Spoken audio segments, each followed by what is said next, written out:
stand at the center of the Roman Forum today. Look around you. What you are standing in is a ruin. Broken columns, collapsed temples, fragments of marble that were once the administrative heart of a civilization governing 60 million people across 3 continents. Weeds grow through the cracks. Tourists take photographs. The cats, there are always cats in the Forum, stretch out in the sun on stones that emperors once walked. But here is the question that this place demands. How did this happen? Rome was not a small city that got lucky. Rome was the most powerful administrative, military, and cultural machine the ancient world ever produced. At its peak, under the Emperor Trajan in 117 AD, the Roman Empire stretched from Scotland to Mesopotamia, from the Rhine to the Sahara. Its roads connected a world that had never been connected before. Its legal system is the direct ancestor of the legal systems governing Europe, Latin America, and much of the rest of the world today. Its language, Latin, is the mother of French, Spanish, Portuguese, Italian, and Romanian. Its architectural techniques built the Pantheon, a dome that stood as the largest in the world for 1,300 years. And then it ended. Not quickly, not cleanly, but it ended. The city that had 1 million inhabitants in the 1st century had 20,000 by the 9th. The same forum you can visit today was used, in the medieval period, as a cow pasture. Marble was stripped from ancient temples to build churches. The Colosseum became a quarry. One of the greatest cities in human history reverted, slowly and catastrophically, to something closer to a village. This is the story of how that happened, but it is also the story of something else, something more complicated than simply decline. Because Rome did not just fall, Rome also became something. The Christianity it embraced became the organizing force of Western civilization for 1,000 years after the last emperor abdicated. Its laws became the foundation of modern justice. Its language became the language of science, medicine, and the church. Its very ruins inspired the Renaissance. Rome fell, and Rome never stopped mattering. Here is how both of those things are true. The year is 753 BC, or so the Romans themselves believed.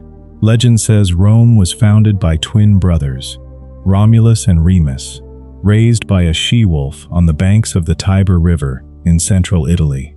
Romulus kills Remus in an argument over the city's walls, becomes the first king, and names the city after himself.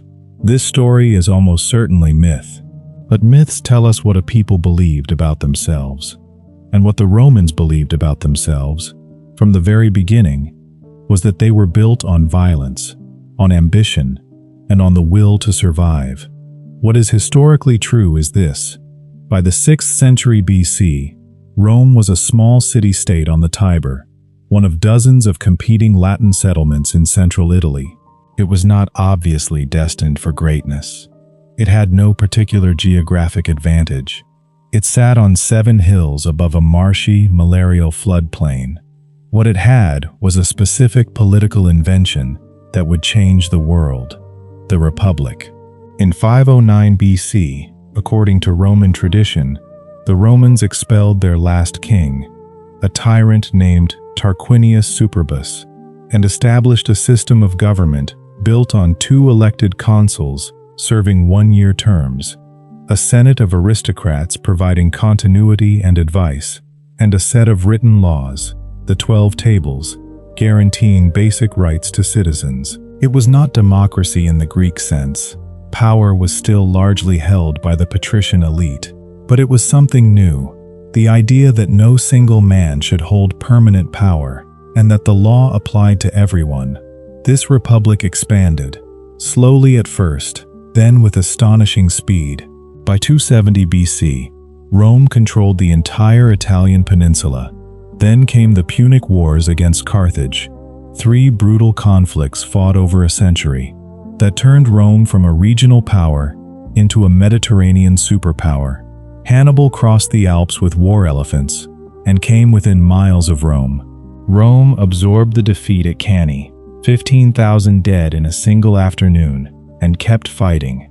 It was this quality, this refusal to accept permanent defeat, that most distinguished Rome from every other power of the ancient world.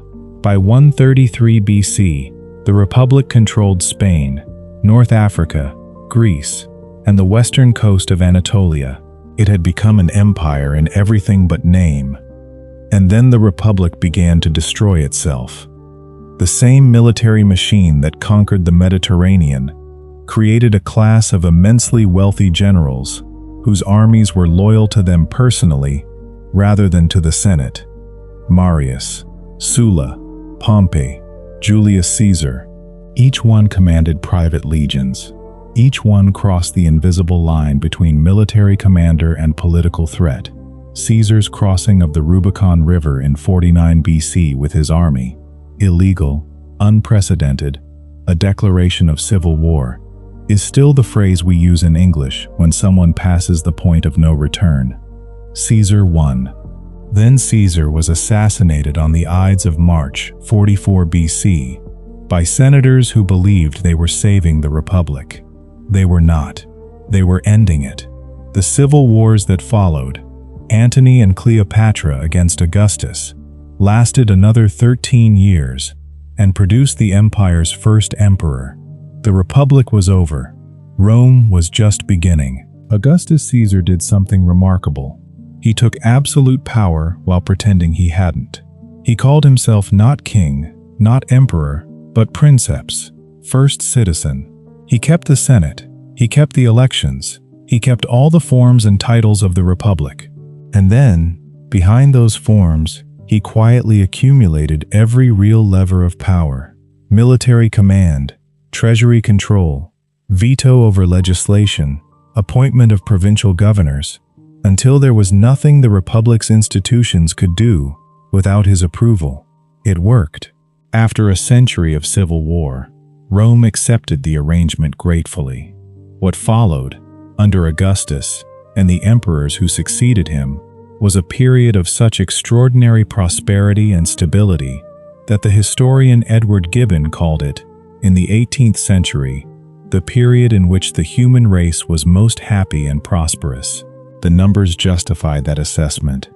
At its peak, under Trajan, the Roman Empire contained 60 to 70 million people, roughly 1/4 of the entire human population of the Earth. Its road network stretched over 50,000 miles. A letter posted in London could reach Rome in a matter of weeks. A merchant in Alexandria could sell grain to a buyer in Antioch using a legal contract enforceable in courts across 3 continents. The Pax Romana, the Roman peace, lasted, with interruptions, for 2 centuries. What did Rome look like at its peak? The city itself had 1 million inhabitants, making it the largest urban center on Earth. Its streets were crowded with people from every province of the empire: Syrians, Egyptians, Gauls, Britons, Nubians, Greeks. The Colosseum held 50,000 spectators for gladiatorial games and animal hunts. The Pantheon, still standing, still intact, still the best preserved ancient building in the world, was built under Hadrian as a temple to all the gods, its concrete dome so perfectly engineered that modern architects still study it. The Forum of Trajan included the largest public library in the ancient world, its reading rooms stocked with hundreds of thousands of scrolls. Roman engineering transformed the physical world in ways still visible today. The aqueducts brought fresh water from mountain springs to city fountains, public baths, and private homes at a quality and volume that European cities would not match again until the 19th century. The concrete they developed, opus caementicium, was stronger and more water-resistant than anything produced until the modern era. The arch, the vault, and the dome became architectural principles that would define Western construction for 2,000 years, and then, gradually, structurally, and for reasons historians still argue about, the whole system began to come apart.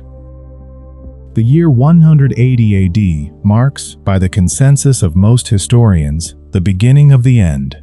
The Emperor Marcus Aurelius, philosopher, Stoic, arguably the closest thing to Plato's philosopher-king that history ever produced, died in that year. What followed was 2 decades of misrule under his son Commodus, who renamed Rome after himself, declared himself the reincarnation of Hercules, and was eventually strangled in his bath by a wrestler hired by his advisors. The 3rd century brought 50 years of near-continuous civil war, as military commanders seized and lost the purple in rapid succession. The crisis of the 3rd century, in which some 30 men claimed the title of emperor in 50 years, most dying violently in office. The external pressures were equally severe. The Sassanid Persian Empire, more sophisticated and militarily capable than the Parthians Rome had previously managed, pressed hard from the east. Germanic tribes, Goths, Vandals, Franks, Alemanni, pushed constantly across the Rhine and Danube. The legions, stretched across 50,000 miles of frontier, could not be everywhere at once. The Emperor Diocletian, who took power in 284 AD, responded with administrative genius and radical surgery. He split the empire in 2, a western half governed from Milan, an eastern half governed from Nicomedia in modern Turkey, with 2 emperors sharing power. He restructured the military, he reformed the tax system, and he launched in 303 AD the last and most severe persecution of Christians in the empire's history. He was followed by Constantine, who made the opposite choice. In 312 AD, on the eve of a decisive battle for control of the Western Empire, Constantine, according to his own account, saw a vision of a Christian cross in the sky with the words, "By this sign, conquer." He converted. He won the battle, and in 313 AD, the Edict of Milan made Christianity legal throughout the empire for the first time. Constantine moved the empire's capital to a new city on the Bosphorus, Constantinople, the city we know today as Istanbul, and in doing so, shifted the empire's center of gravity permanently eastward. The western half, starved of tax revenue and military resources, grew increasingly dependent on Germanic foederati, allied barbarian troops who fought for Rome but retained their own commanders and loyalties. On September 4th, 476 AD, a Germanic chieftain named Odoacer deposed the last Western Roman emperor, a teenager named Romulus Augustulus, cruelly named after both the city's founder and its first emperor. Odoacer did not even bother to claim the title. He simply sent the imperial regalia to Constantinople and declared the Western Empire finished. The Eastern Empire, what we call Byzantium, survived for another 1,000 years until the Ottoman conquest of Constantinople in 1453. But the West was gone. The city of Rome, stripped of its political function, began its long contraction toward those 20,000 medieval inhabitants picking through the ruins. Here is the paradox that the fall of Rome contains. The empire that fell was a pagan empire. Jupiter, Mars, Minerva, the imperial cult of the emperor himself. The empire that replaced it in Western Europe was a Christian empire, the Church of Rome, with the Pope as its organizing authority, using Latin as its administrative language, operating from the city that had been the capital of the ancient world. Rome did not disappear, it transformed. The Pope became the most powerful figure in Western Europe not through military might, but through the inheritance of Roman institutional authority. When the barbarian kings who divided up the old empire's territory wanted legitimacy, they needed the Pope's blessing. When Charlemagne was crowned Emperor of the Romans on Christmas Day, 800 AD, it was the Pope who placed the crown on his head, in Rome, using a ceremony derived from ancient Roman ritual. The idea that there should be a Roman Empire in the West never fully died. It just changed management. the Catholic Church preserved what the Roman world had built. Monasteries copied the classical texts that would otherwise have been lost. Scholars working in Latin, Rome's administrative language, now the language of European learning, kept mathematics, philosophy, medicine, and law alive through centuries in which the physical infrastructure of the ancient world was crumbling around them. Justinian's Corpus Juris Civilis, the codification of Roman law commissioned by the Eastern Emperor Justinian in the 6th century, became the foundation of legal systems across the continent that are still operating today. And then came the Renaissance. When 15th century Italian scholars began recovering and studying ancient Greek and Roman texts, they were not discovering something foreign. They were coming home. The city of Rome itself, ruined, depopulated, its ancient monuments serving as quarries and cattle pastures, inspired in them something that is very difficult to overstate: the conviction that something magnificent had existed, that it had been lost, and that it could be recovered. Architects studied the Pantheon and Hadrian's Villa.